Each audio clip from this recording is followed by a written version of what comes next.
ಗುರುರ್ಬ್ರಹ್ಮ ಗುರುರ್ವಿಷ್ಣು ಗುರುರ್ದೇವೋ ಮಹೇಶ್ವರ ಗುರುರ್ಸಾಕ್ಷಾತ್ ಪರಬ್ರಹ್ಮ ತಸ್ಮೈ ಶ್ರೀ ಗುರವೇ ನಮಃ. ಚಿದಂಬರ ನಮಸ್ತೆಸ್ತು ಚಿಂತಿತಾರ್ಥಪ್ರದಾಯಿನೇ ಔದುಂಬರ ಸದಾವಾಸ ಚಿದಂಬರ ನಮೋಸ್ತುತೆ. ಎಲ್ಲ ಆತ್ಮಜ್ಯೋತಿಗಳಿಗೆ ಸಾಷ್ಟಾಂಗ ಪ್ರಣಾಮ. ಇಂದಿನ ಭಕ್ತಿಪರ ಭಂಗವನ್ನು ನೋಡೋಣ. ನಿಜವಾದ ಭಕ್ತ ಯಾರಪ್ಪ? ಭಗವಂತನ ಹೊರತಾಗಿ ಒಂದು ಆಸೆ ಆಕಾಂಕ್ಷೆಗಳು ಇಲ್ಲ. ಅವನಲ್ಲಿ ಏಳುವ ಪ್ರತಿಯೊಂದು ವಾಸನಾ ವೃತ್ತಿ ಕೇವಲ ಭಗವಂತನ ಸಲುವಾಗಿರುತ್ತೆ. ಒಂದು ವಿಚಾರ ಎದ್ರು, ಒಳಗಿಂದ ಒಂದು ವಿಚಾರ ಬಂತು, ಅದು ಕೇವಲ ಭಗವಂತನ ಸಲುವಾಗಿರುತ್ತೆ. ಭಗವಂತನ ಸಲುವಾಗಿ ಏನು ಮಾಡಲಿ, ಏನು ಬಿಡಲಿ, ಆ ಭಗವಂತನ ನಾಮ ಹೆಂಗೆ ತಗೊಳ್ಳಿ, ಭಗವಂತನ ನಾಮ ಪ್ರೇಮದಲ್ಲಿ ಹೆಂಗೆ ನಾನು ಮುಳುಗಲಿ, ಆ ಅಮೃತ ಸಾಗರದಲ್ಲಿ ಸದೋದಿತ ನನ್ನ ಮನಸ್ಸು ಯಾವಾಗಲೂ ಮುಳುಗಿರಲಿ, ಅವನ ಕೀರ್ತನ, ಅವನ ಒಂದು ಲೀಲಾಶ್ರವಣ, ಅವನ ಅಭಂಗಗಳನ್ನು ಹೇಳೋದು, ಯಾವುದೇ ರೀತಿಯಲ್ಲಾದರೂ ಕೂಡ ಪ್ರತಿಯೊಂದು ವೃತ್ತಿಯಲ್ಲೂ ಆ ನಾಮನೇ ಸ್ಥಿರ ಇರುತ್ತೆ. ಅವನಿಗೆ ಭಗವಂತನ ಹೊರತಾಗಿ ಯಾವ ವಸ್ತುವಿನ ಬೇಡಿಕೆ ಇರುವುದಿಲ್ಲ. ಏನು ಹೇಳ್ತಾರಪ್ಪ ರಾಜಾರಾಮ್ ಮಹಾರಾಜರು?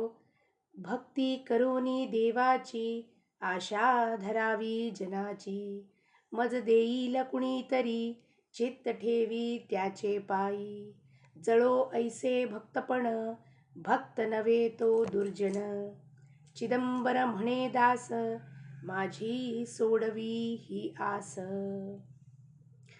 ಯಾರು ನಿಜವಾದ ಭಗವಂತನ ಭಕ್ತನಾಗಿರ್ತಾನೋ, ಅಂಕಿತನಾಗಿರ್ತಾನೋ, ಅವನಿಗೆ ಭಗವಂತನ ಹೊರತಾಗಿ ಯಾವ ವಸ್ತುವಿನ ಬೇಡಿಕೆ ಇರೋದಿಲ್ಲ. ಯಾಕೆಂದರೆ ಒಮ್ಮೆ ಅವನಿಗೆ ಆ ಭಗವಂತನ ಇರುವಿಕೆ, ಭಗವಂತನ ಅಸ್ತಿತ್ವದ ಪ್ರಚೀತಿ, ಅನುಭವ, ಭಗವಂತನೇ ಸರ್ವಸ್ವವು, ನನ್ನ ಒಡೆಯ ಅಂತ ಖಾತ್ರಿಯಾದಾಗ, ಆ ಸಾಧನೆ ಮಾಡ್ತಾ ಮಾಡ್ತಾ ನಾಮದಲ್ಲಿ ಏನು ಪ್ರಚಂಡವಾದ ಸಾಮರ್ಥ್ಯ ಇದೆ ಅಂದರೆ, ಆ ನಾಮ ತಗೊಳ್ತಾ ಗುರು ಕೊಟ್ಟಿರೋದು ನಾಮವನ್ನು ನಾವು ಬಹಳ ಕಡೆಗಣಿಸ್ತೀವಿ. ಅದೇನು ಅದಕ್ಕೆ ಮಹತ್ವನೇ ಕೊಡೋದಿಲ್ಲ. ಅವನವನು ತಪಶಕ್ತಿಯನ್ನು ಧಾರೆಯರ್ದ ಆ ಮಂತ್ರವನ್ನು ಕೊಟ್ಟಿರ್ತಾನೆ, ನಾಮಸ್ಮರಣೆ ಆ ಜಪವನ್ನು ಕೊಟ್ಟಿರ್ತಾನೆ. ಅದನ್ನು ನಾವು ಮಾಡ್ತಾ ಮಾಡ್ತಾ ಆ ಬಾಗಿಲುಗಳು ಹೆಂಗೆ ಓಪನ್ ಆಗ್ತಾವಪ್ಪ, ಆ ನಿಜವಾದ ಭಕ್ತಿ ಏನು, ಜ್ಞಾನ ಏನು, ವೈರಾಗ್ಯ ಏನು, ಇದೆಲ್ಲವನ್ನು ತಿಳಿಸ್ಕೊಡೋ ಸಾಮರ್ಥ್ಯ ಆ ನಾಮದಲ್ಲಿದೆ. ಒಮ್ಮೆ ನೀವು ಅವನನ್ನು ಸರ್ವಸ್ವ ಅಂದಮೇಲೆ, ಅವನು ನಮಗೆ ಒಡೆಯ ಆದಮೇಲೆ, ಅಲ್ಲಿ ನಮ್ಮ ಅಸ್ತಿತ್ವ ಎಲ್ಲಿ ಉಳೀತು? ನಮ್ಮ ಅಸ್ತಿತ್ವ ಉಳಿಯೋದೇ ಇಲ್ಲ. ಈಗ ನಮ್ಮಲ್ಲಿ ದ್ವೈತ ಭಾವನೆ ಇದೆ. ಪರಮಾತ್ಮ ಬೇರೆ, ನಾನು ಬೇರೆ. ಅವನು ನನ್ನ ಒಡೆಯ ಅಲ್ಲ, ಅವನೆಲ್ಲೋ ಮೇಲ್ಗಡೆ ಎಲ್ಲೋ ಇದ್ದಾನೆ, ನಮಗೆ ಕಾಣಿಸ್ತಿಲ್ಲ, ಅಗೋಚರವಾಗಿದ್ದಾನೆ. ಅದಕ್ಕೆ ನಮ್ಮ ಮನಸ್ಸು ಸ್ವಚ್ಛಂದವಾಗಿ, ಸ್ವೈರ ಭೈರ ಅಂತೀವಿ ಮರಾಠಿದಲ್ಲಿ, ಹೆಂಗೆ ಬೇಕೋ ಹಂಗೆ ವರ್ತನೆ ಮಾಡುತ್ತೆ. ಬೇಕಾದಾಗ ಭಗವಂತನ ನೆನೆಸೋದು, ಬೆಳೆದಾಗ ಭಗವಂತನ ಬಿಟ್ಬಿಡೋದು, ವಿಷಯಾಸಕ್ತರಾಗೋದು, ವಿಷಯ ಭೋಗಗಳಲ್ಲಿ ತಮ್ಮನ್ನು ತಾವು ಮುಳುಗಿಸ್ಕೊಂಡ್ಬಿಡೋದು. ಅವಾಗ ಸೇವಕನಿಗೆ, ಈಗ ನಮ್ಮನೆ ಕೆಲಸದವ್ರು ಬರ್ತಾರೆ ಕೆಲಸ ಮಾಡಲಿಕ್ಕೆ, ಉದಾಹರಣೆಗೆ ಅವ್ರು ಕೆಲಸ ಮಾಡ್ಲಿಕ್ಕೆ ಬಂದಾಗ ಅವ್ರ ಇಚ್ಛಾ ಎಲ್ಲಿರುತ್ತೆ? ಸ್ವತಂತ್ರವಾಗಿ ನಾವೇನು ಕೆಲಸಗಳನ್ನು ಹೇಳ್ತೀವೋ ಅದು ಮಾಡೋದು ಅವ್ರ ಕರ್ತವ್ಯ. ಅದರಂತೆ ಅವರ ಕೆಲಸಗಳನ್ನೆಲ್ಲ, ಇದು ಪಾತ್ರೆ ಇಷ್ಟು ತೊಳಿಬೇಕು, ಇದಿಷ್ಟು ಬಟ್ಟೆ ಒಗೆದು ಹರಬೇಕು, ಕಸನೆಲ್ಲ ಸ್ವಚ್ಛವಾಗಿ ಒರೆಸ್ಕೋ, ಸೋಫಾ ಗಿಫಾ ಒರೆಸ್ಕೋ, ನಾವು ಏನು ಇನ್ಸ್ಟ್ರಕ್ಷನ್ಸ್ ಕೊಡ್ತೀವೋ ಅದರಂತೆ ಆ ಹೆಣ್ಮಗಳು ಕೆಲಸದವಳು ಬಂದು ಆ ಕೆಲಸಗಳನ್ನು ಚಾಚು ತಪ್ಪದೆ ಚೊಕ್ಕಾಗಿ ಮಾಡಿ ಹೋಗ್ತಾಳೆ. ಅಲ್ಲಿ ಅವಳು ವಿಚಾರಧಾರಣೆಯನ್ನು ಪ್ರತಿಪಾದಿಸ್ತಾಳ, ಇಲ್ಲ ವೈನಿ ನಾನು ಈ ಕೆಲಸಗಳನ್ನು ಹಿಂಗೆ ಮಾಡ್ತೀನಿ ಹಂಗೆ ಮಾಡ್ತೀನಿ ಅಂತ ಒಂದು ಮಾತಾರು ಚಕಾರ ಎತ್ತುತ್ತಾಳ ಅವಳು. ನಾವು ಏನು ಇನ್ಸ್ಟ್ರಕ್ಷನ್ಸ್ ಕೊಡ್ತೀವೋ ಅದರಂತೆ ಅವಳು ವರ್ತನೆ ಮಾಡ್ತಾಳೆ.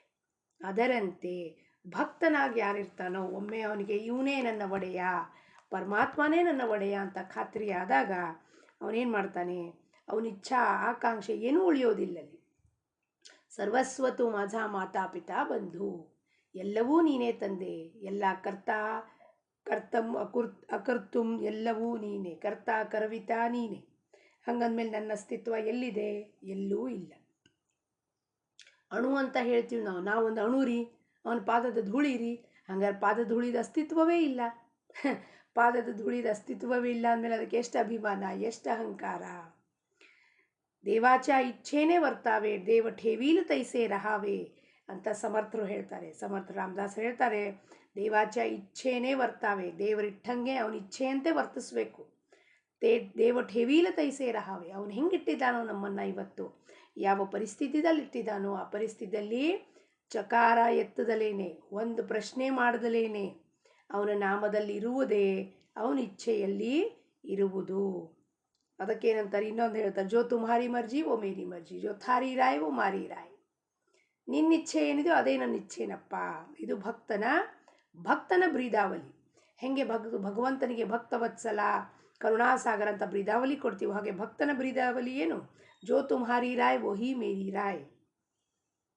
ಅವಾಗ ಅವನ ಹತ್ರ ಸಕಾಮತ, ಸಂಕಲ್ಪ, ವಿಕಲ್ಪ, ಕಾಮನೆಗಳು ಅವನ ಹತ್ರ ಇರುವುದೇ ಇಲ್ಲ. ಅದು ಯಾವುದೂ ಅವನಿಗೆ ಪಾಶ ಹಾಕ್ಲಿಕ್ಕೆ ಸಾಧ್ಯತೆಯೇ ಇಲ್ಲ. ಇಂಥ ಒಂದು ವಸ್ತು, ಇಂಥ ಒಂದು ಕೆಲಸ ಮಾಡೋದ್ರಿಂದ ಇಂಥ ಒಂದು ಆಗುತ್ತೆ, ಆಗೋಗುವ ಘಟನೆ, ಫಲಾಪೇಕ್ಷೆ ಯಾವ ಕಾಮನೆಯಿಂದನೂ ಮಾಡೋದಿಲ್ಲ. ಅವನು ಮಾಡೋ ಕರ್ಮ ಎಲ್ಲವೂ ಭಗವದ್ ಅರ್ಪಣೆ ಆದಮೇಲೆ ಅದು ನೈಷ್ಕಾಮ್ಯ ಕರ್ಮ, ನಿಷ್ಕಾಮ ಕರ್ಮ ಆಗೋಗುತ್ತದೆ. ಆದರೆ ಮಹಾರಾಜಂತಾರೆ, ರಾಜಾರಾಮ್ ಮಹಾರಾಜರಂತಾರೆ, ಮಜದೇಯಿಲ ಕುಣಿತರಿ ಚಿತ್ತ ಠೇವಿ ತ್ಯಾಚೆ ಪಾಯಿ. ಕೆಲವು ಭಕ್ತರು ಏನಿರ್ತಾರಪ್ಪ, ದಾಂಭಿಕರಿರ್ತಾರೆ. ಪಾರಮಾರ್ಥಕ್ಕೆ ಬಂದಮೇಲೆ ದಾಂಭಿಕತನ ಜಾಸ್ತಿ ಆಗುವುದು. ಪ್ರಪಂಚದಿಂದ ಬಿಟ್ಟು ಇಲ್ಲಿ ಪರಮಾರ್ಥಕ್ಕೆ ಬರೋದು. ಅವ್ರ ಮನಸ್ಸಿನಲ್ಲಿ ಏನಿರುತ್ತಪ್ಪ, ಈ ಜನ ನನಗೆ ಭಕ್ತರು ಅಂತ ಕರಿಬೇಕು ಅನ್ನೋದು ಹಂಬಲ, ಸಕಾಮತ, ಸಂಕಲ್ಪಗಳು. ಸುಪ್ತ ಅವಸ್ಥೆಯಲ್ಲಿ ಇಚ್ಛಾ ಇರುತ್ತೆ. ಇದು ಸಬ್ ಕಾನ್ಷಿಯಸ್ ಮೈಂಡ್.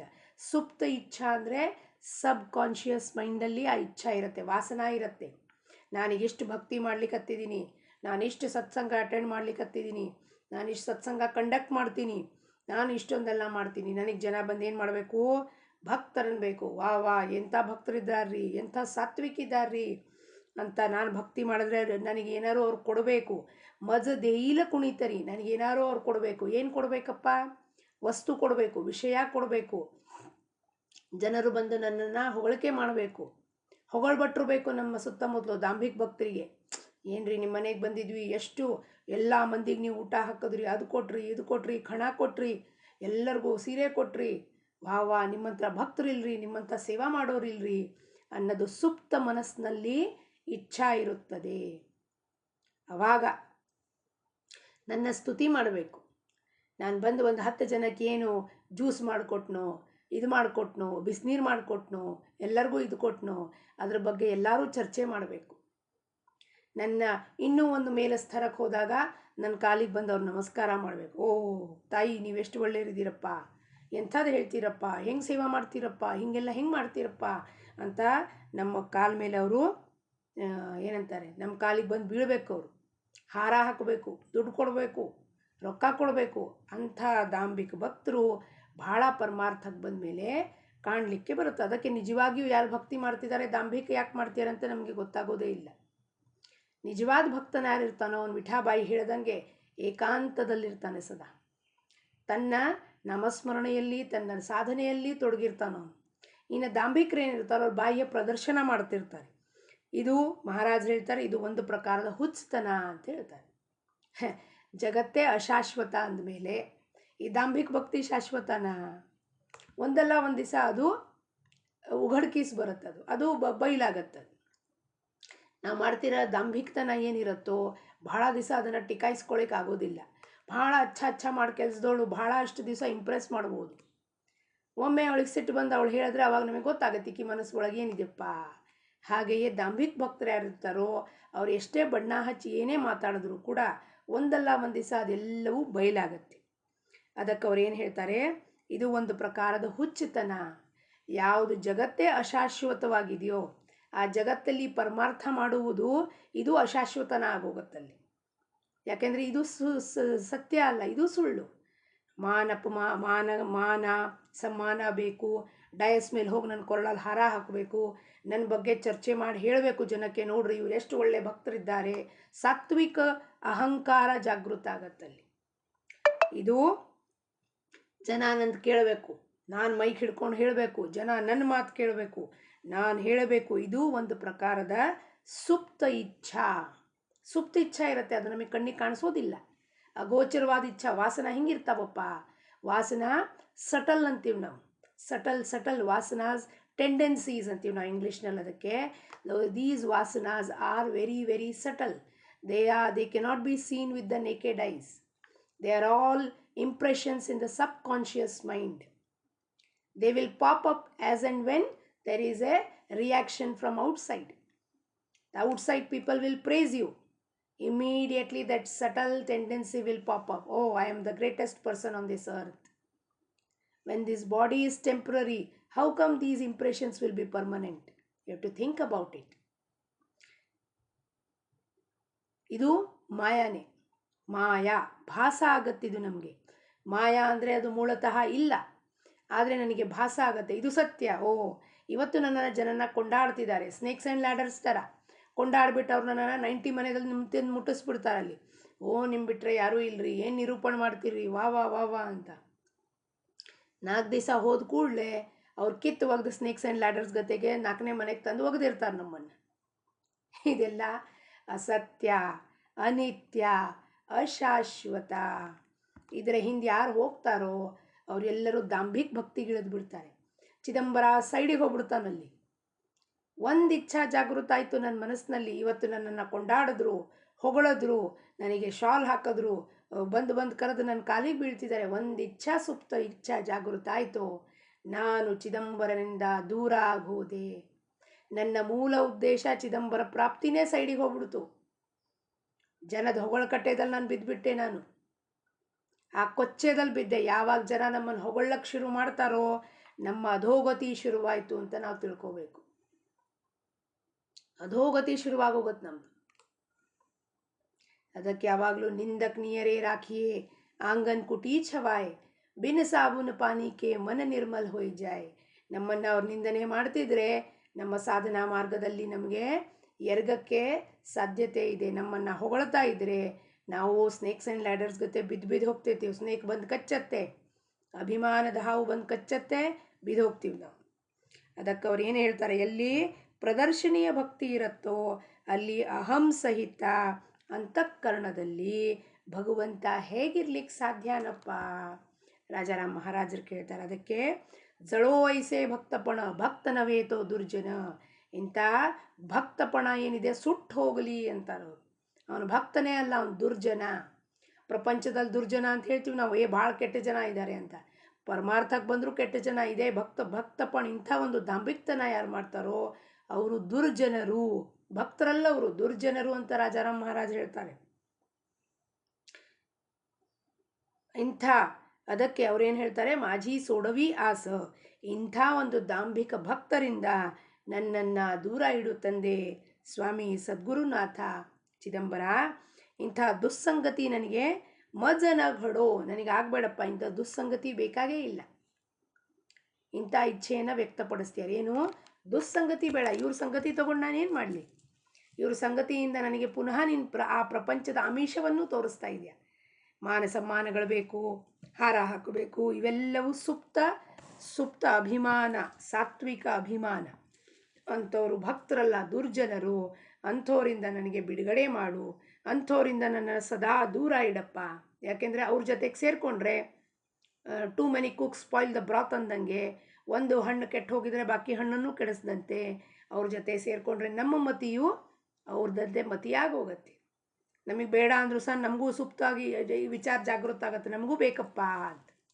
ಅದಕ್ಕಂಥವರಿಂದ ನನ್ನನ್ನು ದೂರ ಇಡಪ್ಪ, ಅವ್ರ ಸಂಗತಿನೇ ನನಗೆ ಬೇಡ ಅಂತ ರಾಜಾರಾಮ್ ಮಹಾರಾಜರು ಈ ಅಭಂಗದ ಮುಖಾಂತರ ವ್ಯಕ್ತಪಡಿಸಿ ಮನಸ್ಸಿಗೆ ಪದೇ ಪದೇ ಜಾಗೃತ ಮಾಡ್ತಾರೆ. ವಿಜಿಲೆನ್ಸ್ ಅಂತೀವಿ ನಾವು, ಕೀಪ್ ಎ ಚೆಕ್ ಅಂತ, ಸೆಲ್ಫ್ ಎನಾಲಿಸಿಸ್ ಅಂತೀವಿ. ಪದೇ ಪದೇ ಬಂದು ನಮಗೆ ಸೆಲ್ಫ್ ಎನಾಲಿಸಿಸ್ ಮಾಡೋಕ್ಕೆ ಹೋಗ್ತಾರೆ. ನೋಡ್ರಿ, ನೀವೆಲ್ಲಿ ತಪ್ತಾ ಇದ್ದೀರಾ? ದಾಂಭಿಕ ಭಕ್ತಿ ಕಡೆ ಹೋಗ್ತಿದ್ದೀರೋ, ನಿಜವಾಗಿಯೂ ಚಿದಂಬರನ ಪ್ರಾಪ್ತಿ ಕಡೆ ಹೋಗ್ತಾ ಇದ್ದೀರೋ? ಇಂಟ್ರಾಸ್ಪೆಕ್ಷನ್ ಮಾಡಿ ನೀವು ಅಂತ. ಅಂಥವ್ರ ಸಂಘವನ್ನೇ ನನಗೆ ಮಾಡಿಸ್ಬೇಡಪ್ಪ ಪರಮಾತ್ಮ ಚಿದಂಬರ ಅಂತ ಹೇಳುತ್ತಾ ಅಭಂಗ ಪುಷ್ಪವನ್ನು ಸದ್ಗುರು ರಾಜಾರಾಮ್ ಮಹಾರಾಜ ಚರಣಕ್ಕೆ ಅರ್ಪಿಸಿ ಲೋಕಾ ಸಮಸ್ತ ಸುಖಿನೋ ಭವಂತು. ಸದ್ಗುರು ಚರಣಾರವಿಂದಾರ್ಪಣಮಸ್ತು.